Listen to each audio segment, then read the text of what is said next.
Live at 4, moving forward. Good afternoon and welcome to Live at 4. It's Friday! Yes, it is, and it's a beautiful day outside, finally. Yeah, let's go outside right now. Yeah. Oh, okay. Lucky Alex is out on the weather patio. He's watching the weather for the weekend, the first farmers market. A lot going on this weekend, Alex. Sure do, and I think we're going to see, there we go, we're zooming on out. Otherwise, you're going to see the blue of my shirt to match the blue skies. I always like to color coordinate. We got gold because it's sunny and it's going to be a warm-up day as we go into Friday, or into Saturday rather. Today is Friday. Happy Friday to you folks. Let's look at the farmers market forecast tomorrow. Bit on the cool side. Bring a jacket, maybe some mittens with you, but you'll be able to toss the mittens by the time we get to the late morning. Sunny skies near 50 midway through the farmers market, and light winds, sunny skies almost near 60 degrees by the time the farmers market ends. Maybe you just want to hang out down by the Capitol, maybe go down to the terrace. It's going to be a gorgeous day tomorrow. I always like spring days, in my opinion, when it's sunny and light winds, just like right now out here in the patio. Even though it's 52 in Madison right now, we'll zoom on in, low to mid 50s across southern Wisconsin, upper 50s right now, actually to the west towards Cross Plains. It feels great because we don't have that breeze to put that tiny bit of bite in the air. And it's going to stay light winds tonight, 50s dropping down into the 40s, clear to partly cloudy skies, and we clear out completely. Lows in the 30s tonight. Here are the three things you got to get out of the forecast before you join me again. Mild this weekend. You're going to want to stick around because I'm going to show you what those storms may look like on Sunday and how cool are we talking early next week. But let's enjoy the really warm stuff first. But in Maine weather, we'll track those storms in just a little bit. Thank you, Alex. Well, speaking of weather, during last week's severe weather, lightning struck a family's barn on fire in Cross Plains, destroying everything inside. And among the losses was a chicken farmer with autism's lifelong passion. Armand Rahman has more on how he's rebuilding. This is all that remains of a dream 15 years in the making, burnt down in just minutes, that's now rising from the ashes. Last week, Kurt's Cluck and Coop in Cross Plains was struck by lightning, torching everything inside, including Kurt Kelscher's hens. He calls his hens his sisters. Do you love them so much? Yes. For the past 14 years, with the help of staff at Madison Area Rehabilitation Centers, or MARC in Mount Horeb, he's hand-delivered his farm-fresh eggs at $5 a dozen to roughly 50 customers around the area. He developed a great relationship with the community. He used to do farmers markets quite a bit. His customers that he has, he's had a lot of them since he started, so 14 years. And these customers have been very dedicated. And after, I had to give the phone calls and let them know what took place, they're willing to wait until he gets started again. And he is getting started again, but needs to start completely from scratch. I'll have more on how you can help with supplies tonight at 5. Reporting in Cross Plains, Armand Rahman, News 3 Now. Thank you, Armand. Kurt won't have any eggs to sell for the next 4 to 5 months as the new chicks grow and they work on the new coop at a new location to be announced soon. We Energies has announced the deaths of two of its longest returning peregrine falcons, Bryn and Beasley. Bryn was found dead in a nest box in Port Washington. Bryn's mate for 8 years, Beasley has not returned to the nest box since a few days after Bryn's death. He's also believed to have died. After a recount, Madison election officials say the results of the District 19 Alder race remain the same. Incumbent John Uguer narrowly beat his opponent, Anthony Nino Amato, by just 8 votes. He previously won the seat by 9, but the recount shows the single extra vote for Amato did not initially count because both candidates were selected, but one was crossed out. This is what the Salvation Army Women's Shelter looks like, but it could soon look like this.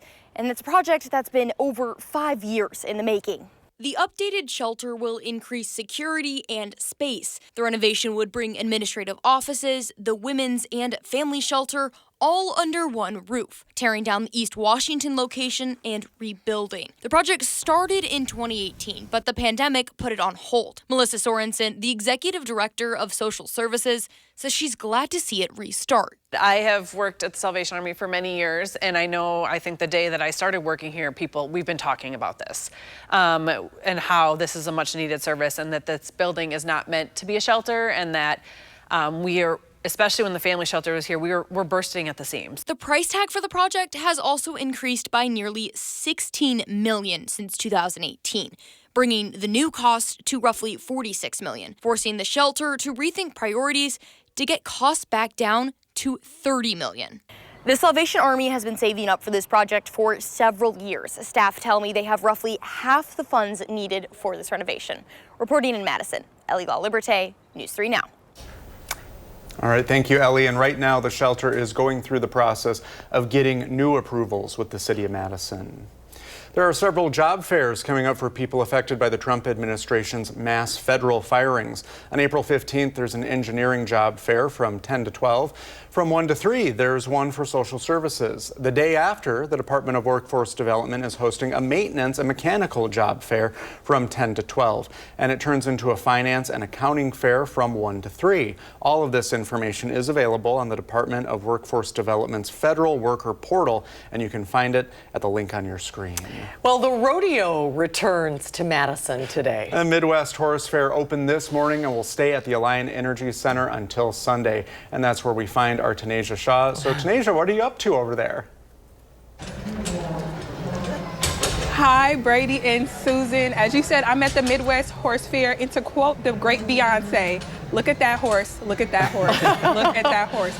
This is my friend Marshall right here. It's about nearly 1,000 horses here at the Midwest Horse Fair. I'm up on this one right now. We have his handler, Chris, right here. So for the viewers at home, tell me, how tall about is this horse? Marshall would be, for horses are measured in hands, he's 19.2, which would be about 66 inches at the top of his shoulder, what we're hanging on to there. And then you said that Marshall is going to be in the rodeo tonight. Yep, he'll be a part of Meyer Farm's 10-horse pyramid hitch. He'll be in the back of 4 horses and then 3, 2, and 1 out front. And then again, for the viewers at home, how old is Marshall about? Marshall is 18 years old. So he's legal. He's an adult, everybody, okay? He got the vote. Exactly. He's legal, all right? So there's so much going on. As you just said, there's a rodeo, there's a little petting zoo, and there's even opportunities to cook and eat some delicious food. I'm going to show you all that and everything that's going on at the Midwest Horse Fair. I'm just so excited, to be honest. I'm a little bit nervous, but Marshall is honestly so calm. He's like very zen. So for my first time on a horse, I would rate this a 10 out of 10. Ooh, okay, Marshall's moving a little bit. He's getting excited. I'm going to send it back to you in studio, reporting in Madison. Tanisha Shaw, News 3 Now. Marshall's dancing. You look like a natural. You're the resident newsroom cowgirl, Tanisha Shaw. Giddy up. Come here. Oh, that's so fun. She'll be back with us a little bit later in the show. Yeah. Coming up on Live at 4, the case of a man wrongly deported continues to play out in court. What a judge is ordering the Trump administration to do when Live at 4 returns.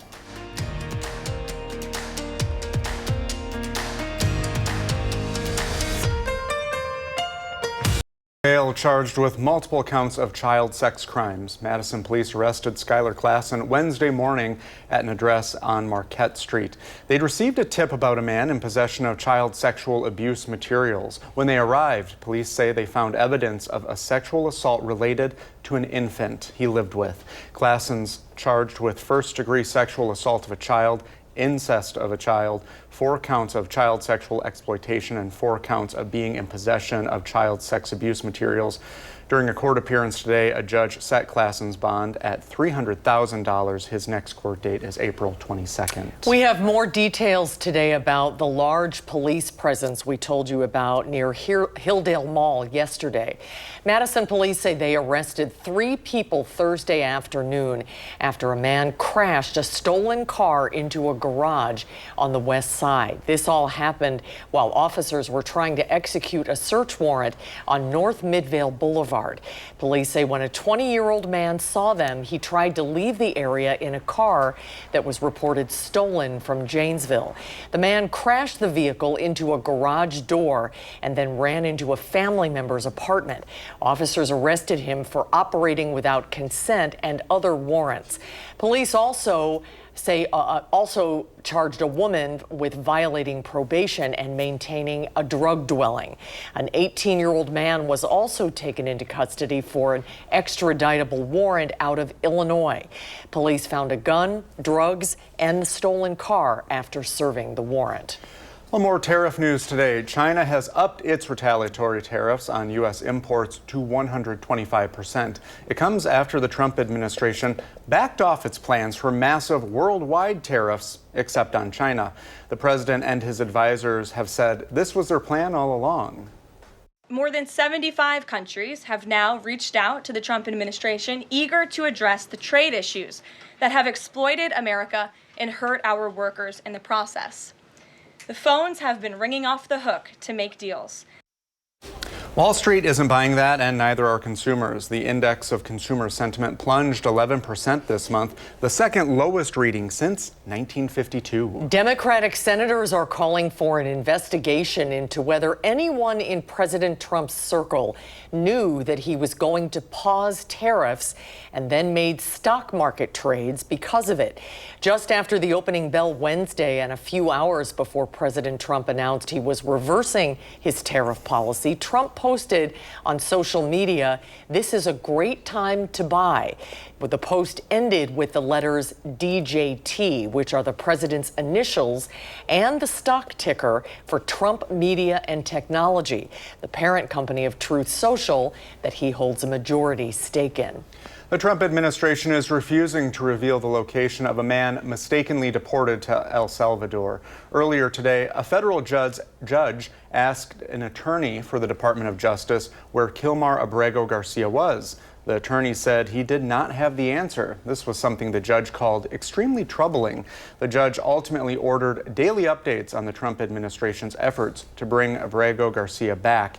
It comes a day after the Supreme Court ruled the administration has to facilitate Abrego Garcia's return. We're learning more about the helicopter crash in the Hudson River yesterday. 6 people died, including a Spanish businessman and his entire family.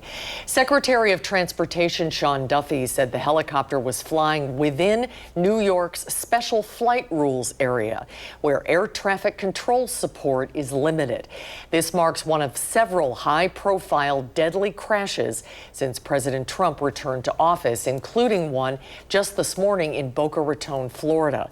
Duffy said he doesn't think the crashes could have been prevented if he had a brand new air traffic control system, but that doesn't mean we don't need one. My concern is that if we don't do this right now, if we don't build it now, 5 years from now, it will be so old, then you will have incidents where people could lose their lives because we didn't do their work today. The FAA and NTSB are investigating both of the recent crashes. Heads up, 1,500 cases of celery are under recall for a potential listeria risk. The sticks are from the company Duda Farm Fresh Foods and were sold in cases of 4-packs. If you have these and you bought them from Walmart, get rid of them. All the potentially affected sticks are past their expiration date and no longer for sale. So far, no illnesses have been reported. Well, let's get a check at the weekend forecast. The sun came out and it's warming up just in time for the weekend, Alex. And it's going to stick around for Saturday, too. If you're going to the farmer's market, boy, are you in for a treat. Temperature starting off, a bit on the cool side. Just put a jacket on, maybe some gloves. Toss the gloves, like I said earlier. By the time we get to 10 o'clock, nearing 50 degrees, sunny skies, so we're warming up very quickly. And by the end of the farmer's market, 1, 2 o'clock, approaching 60. And with the sunshine out there, light winds. That can't be beat. Sometimes in the spring, we struggle to have days with light winds, and tomorrow is not going to be one of those days. Right now, actually, we're on the cooler side here in Dane County, 52. You march down 14, and you got 57 in Cross Plains. Zooming on out for the rest of southern Wisconsin, 52 Madison, 52 Janesville, a little bit warmer in the Wisconsin River Valley in the middle 50s. It's planner evening here, southern Wisconsin. Temperature staying right around 50 all the way to 7 o'clock. As we get a little bit later into the evening, skies will clear. That'll allow the temperatures to cool down a bit, but we're still talking near 40 at midnight. The rest of the things you need to get out of this forecast. So you know the mild part, but the stormy part here on Sunday we need to track together. And just a heads up, early next week, breezy and a little bit more on the cool side. Not terribly cool. But once again, 61 Saturday. It's the 63 on Sunday. I bumped that down a little bit because we're going to probably have some clouds around the area through much of the day, and with that chance of showers and those storms. Here are those showers, perhaps Sunday morning, a brief break, and then as we go into the afternoon, a couple more scattered showers showers and isolated thunderstorms breaking out. Not expecting severe weather. Meteorologist Buddy Reeves will be here Saturday and Sunday, keeping an eye on this potential of showers and a couple of storms. Can't rule out a little small hail, though, with the weather setup. And this cold front then comes through Monday. Look at the winds turn around here. They're coming in out of the west. Strong breeze on Monday. Winds could be gusting as high as 40 miles per hour.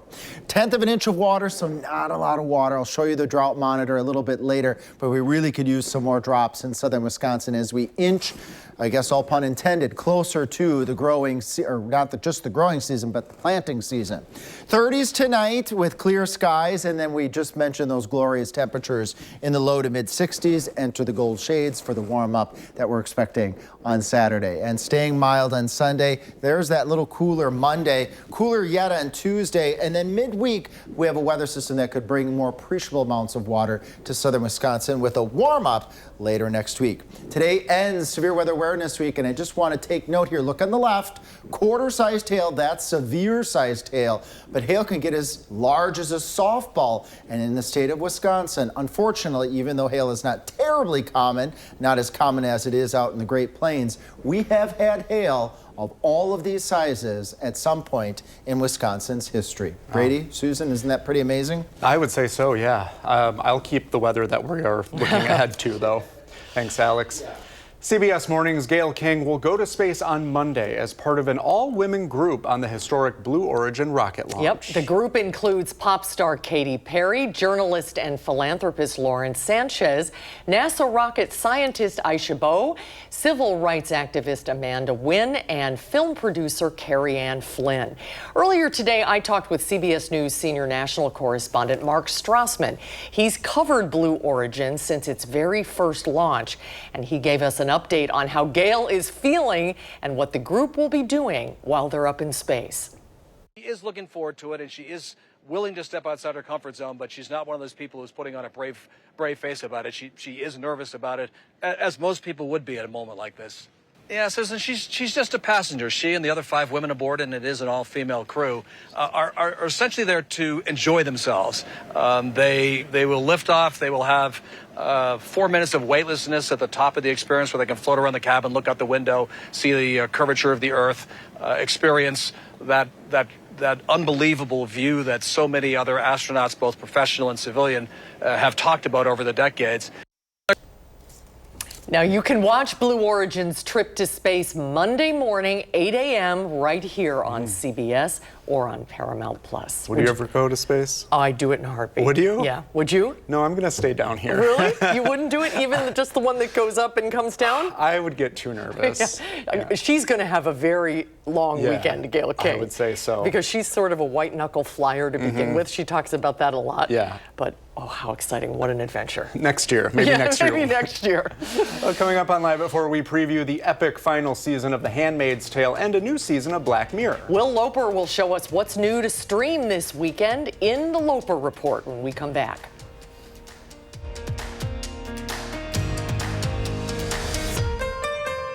Well, if you're looking for something to watch this weekend, you're in luck. There's a lot of things to choose from. Film critic Will Loper has details on all the new movies and shows that are now streaming.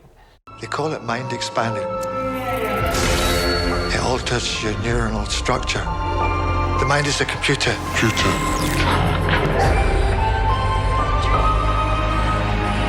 Suddenly, we're not just more receptive. You become a receiver. Explore 6 new sci-fi episodes with a 7th season of Black Mirror, newly streaming on Netflix. Just remember that they're AIs. To them, this is real. Ready? I'm ready. The anthology series is back, exploring a different topic or dystopia each episode, starring Rashida Jones, Issa Rae, Paul Giamatti, and many more. For years, we've been afraid of them. Now it's time for them to be afraid of us. Watch the fight against fascism in the 6th and final season of The Handmaid's Tale, newly streaming on Hulu. We broke this country, and now we have to fix it together. This is Gilead. The only person you should count on is yourself. I am trying to give you a way out. There is no way out. How are the kids? Oh, they're fine. Wife? Ex-wife. Well, I gotta deliver some bad news. You're fired. And watch a hedge fund manager's life unravel in Your Friends and Neighbors, newly streaming on Apple TV+. I'd been thinking. These houses have all this stuff no one would miss for a while, if ever. John Hamm plays Coop, who begins stealing from his rich neighbors, discovering secrets along the way. Rich guy loses his big job, has liquidity problems, turns to petty crime. That's not savvy, that's stupidity. Maybe it's just desperation. For Live at 4, I'm Will Loper. Oh, they all look good. I know, yeah.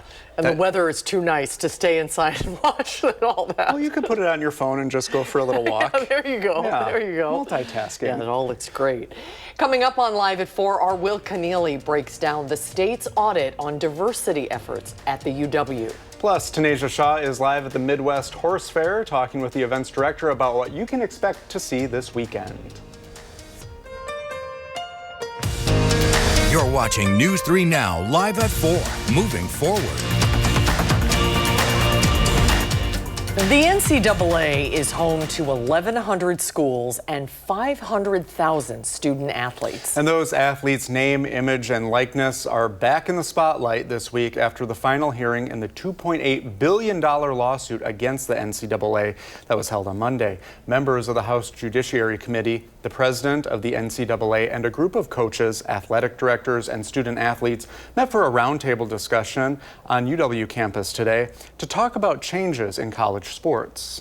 In the past, there have been times when student athletes have not been treated as fairly as they should have been.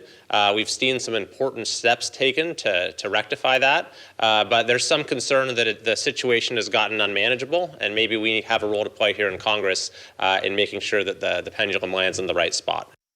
If the new terms that allow colleges to directly pay their athletes are approved, they'll go into effect July 1st. Concerns about Title IX inequities and the future of non-revenue sports are still being considered. Let's get a check on the weather. The weekend is almost here, and it is off to a nice start. Alex is out on the patio.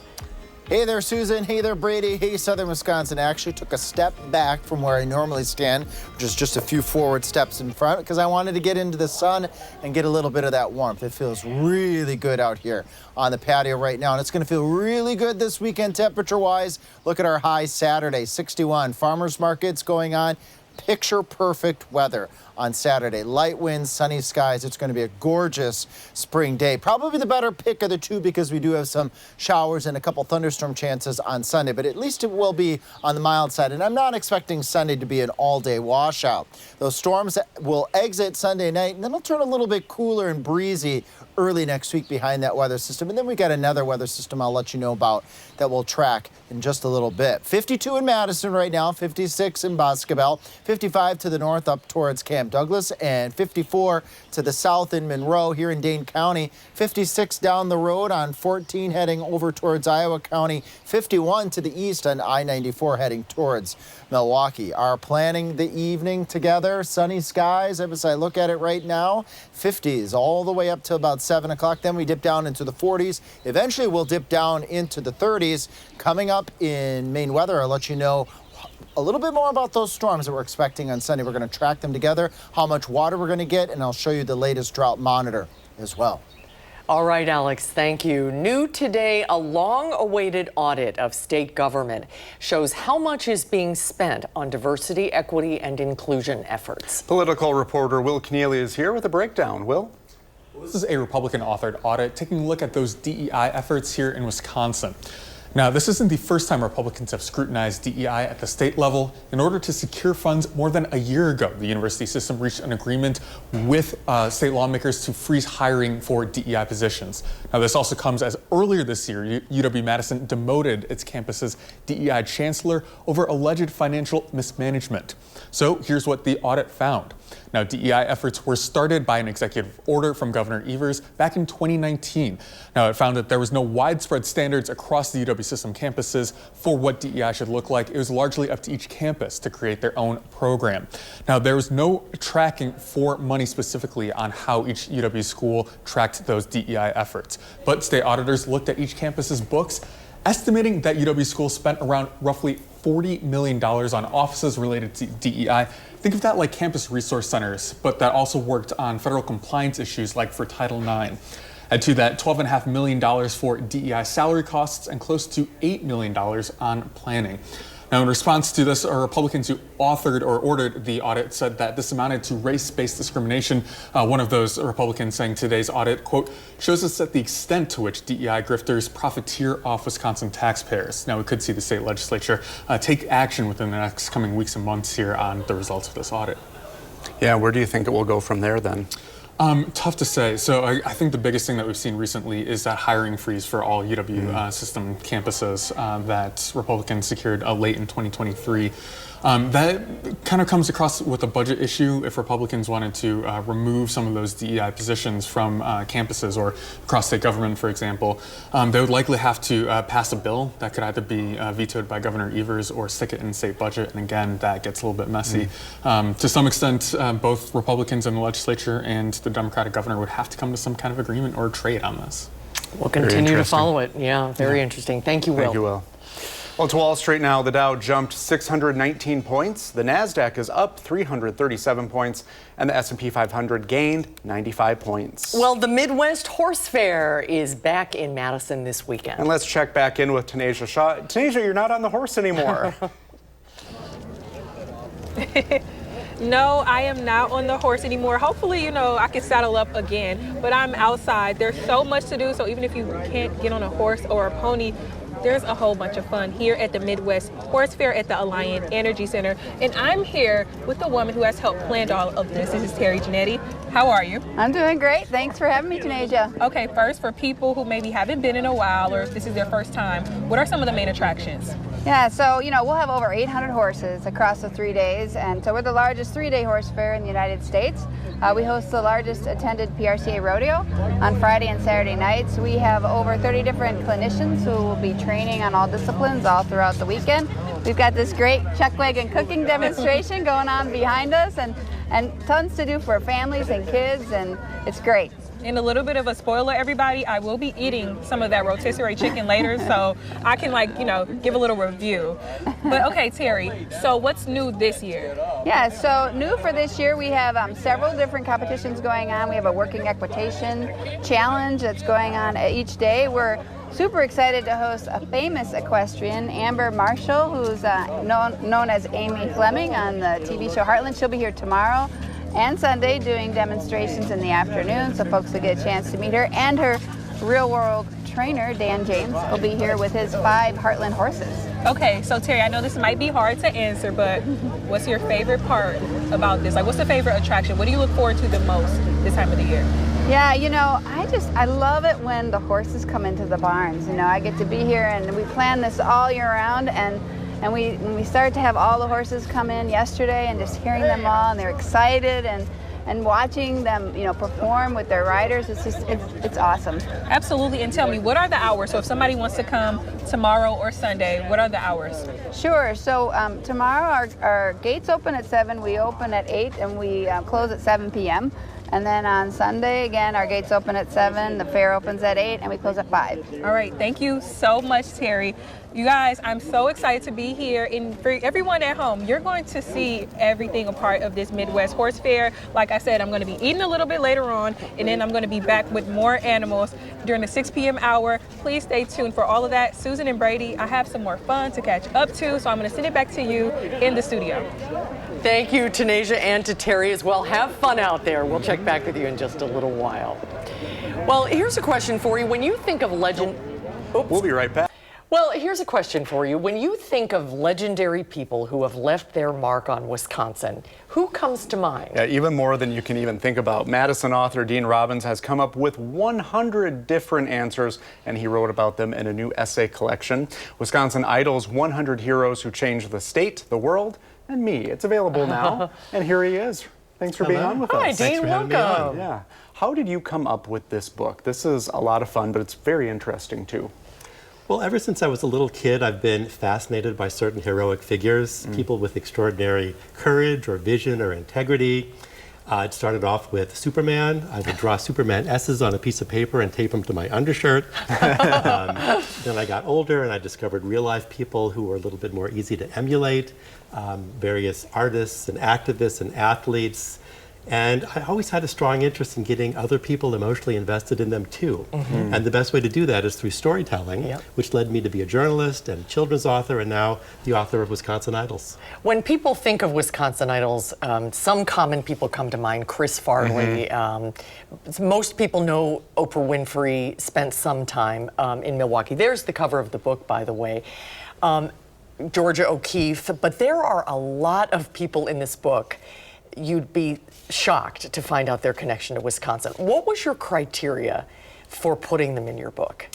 Well, the first criterion was that I had to adore them. They had to have some connection to Wisconsin, whether they lived here, like some of the people that you mentioned, or they had a significant experience when they were passing through. They also had to have a transformative effect on the world. I didn't want this to be a regional book. It's about people who had a connection to Wisconsin who changed the world. And finally, there had to be an interesting, little-known story about these people that I think would surprise or delight most readers.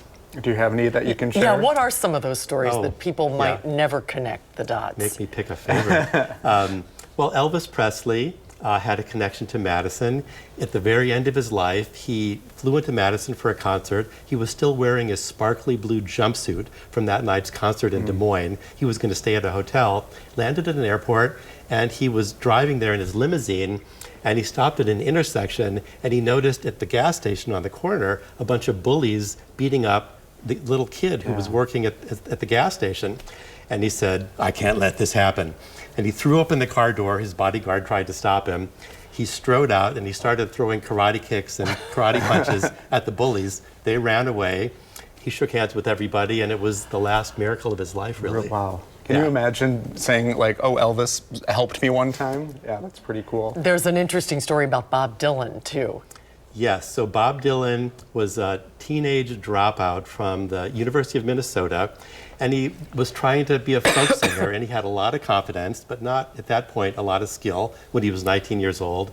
And he was passing through Madison, and he thought, I'm going to stay here and conquer the Madison folk scene. Well, there were a lot of good Madison folk singers in the early 1960s, and Dylan couldn't make an impression. He played at local clubs and at house parties, and he just finally thought, I'm going to get out of here. He hitched a ride to New York City, and that was the start of his legendary career as a folk singer. But later that year, he wrote a song about Wisconsin. He had spent time here as a kid in summer camp in Webster, and he had relatives in Superior. He wrote a song that he never recorded. The lyrics were just recently discovered, and it's his tribute to everything about Wisconsin, the beautiful hills and the cheese and the milk. He's kind of making fun of us, but I think there's also a lot of affection there. And notably, he calls Wauwatosa Wow Wow Toaster. Excuse me, I'm so sorry. I think this is great, and for anyone who is wondering what kind of a difference can I make where I'm at, I think this is a lot of inspiration for people to do something good in the location that they're at. Yeah, I think, we're in a time when we're just lacking heroic role models. We just so often see the worst that people can be, and I hope Wisconsin Idol shows people the best that we can be. All right, and this book is available now? Yes. Where can people get it? Well, they can get it at Mystery to Me Bookstore. I'm going to be there on Tuesday, April 15th at 6 o'clock with Doug Moe, and all online booksellers too. Very good. Thank you for sharing this with us. Thank you so much. Great to see you, Dean. Congratulations on the book. And Alex has your forecast for the farmers market when we come back. Plus, why you should try to... Well, this is a live look at Tempe, Arizona. It looks pretty nice out there. 97 degrees and partly cloudy. We're not quite 97 here, but we're getting warmer, and we have the sunshine to look forward to, Alex. We're making progress. Like I say, progress on the patio. We were just out in the patio, and we did make progress. Yesterday was kind of a cloudy, cool day, and tomorrow out in the patio in southern Wisconsin, we're going to go for the low 60s. What a beautiful day for our first farmers market. Just a bit of a cool start, but we're going to warm up quickly, almost 50 by 10 o'clock in the morning. Plenty of sun, and a bonus in the springtime. It's often windy in the springtime, especially in the early spring months right around now, but we'll have light winds as we carry forth through Saturday. We track showers on Sundays, about a 40% chance of showers on Sunday, perhaps an isolated thunderstorm, and we see that right around 3-4 in the morning. Warmer and a little bit more humid air tries to move in, so showers, can't rule out an isolated thunderstorm at this point in time. As we go a little bit further into Sunday afternoon, we have a break, we warm up a little bit, and we have a couple more scattered showers and isolated thunderstorms. Not expecting severe weather with this line or this period of shower and thunderstorm activity, and then it's out of here by the time we get into Monday. Winds coming in strong out of the west, ushering in a little bit cooler air come Monday. Fortunately, not a lot of water with this weather system, 10th, maybe a quarter of an inch. There is another weather event coming up. We'll see that in the 10-day forecast in just a moment, and we need that water, especially for communities, our friends along the Mississippi River, southwest Wisconsin, dealing with abnormal to moderate drought conditions. We're making some progress, but we need some more of those soaking rains. 30s tonight, clear skies, and then enter the gold attire. This matches for Saturday here, a warm-up day. 61 in Madison, 60 in Janesville, 63 to the west down the Wisconsin River. And our friends in Lone Rock enjoying a nice day. Here's that next chance of rain after we get this weather system Sunday and Monday to move to the east. Another one's going to move in Wednesday night. Chance of precipitation about 40% coverage. Scattered showers, maybe a thunderstorm on Tuesday at 61. And all indications are we're going to be looking at a warm up as we head a little bit later into the 10-day forecast. And you know I like to show my pictures, and I think this golden sunrise here, actually this is a sunset that Chris sent us from Oxford, well north of Madison, is just quite stunning. And all you have to do, if you're sitting at home right now, scan that QR code. Let's see your weather photos. You scan the QR code, it links you right up to our portal where you can submit your photos just like Chris did, and then we can show those photos on air because it's nice to be able to show the weather in southern Wisconsin. Stick around, Live at 4 continues in just a couple of minutes. On this Feel Good Friday, we're looking ahead to tomorrow. It will be Record Store Day.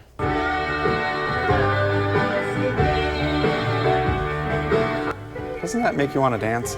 Since 2008, independently owned record stores around the world have celebrated the day they play in their communities. Record Store Day is typically on the third Saturday in April, but that falls on a bank holiday in many countries. So this year's celebration is happening a little earlier. Record stores around Madison will have special deals and events. If you have a story that you'd like to share for Feel Good Friday, just write to us at tips@channel3000.com with the subject line, Feel Good Friday. People love Record Store Day. I always see lines out the door around the block here in Madison. Vinyl's making a big comeback. Yeah. Yep. All right, what can we spin this weekend, Alice? We're going to spin some really nice weather. Here comes the sun. Here comes the sun. You can make that into a record, right? And temperatures are going to be well into the 40s to near 50 by 10 o'clock tomorrow morning at the farmers market, and 60 to around. Here's what's coming up Monday on Live at 4. Will Loper reviews this weekend's movies at the box office. And later on News 3 Now at 6, how much your Easter egg painting tradition could cost you this year. That's coming up at 6. Thanks for watching Live at 4 today and all week with us, everybody. We hope to see you back here on Monday. News 3 Now at 5 starts right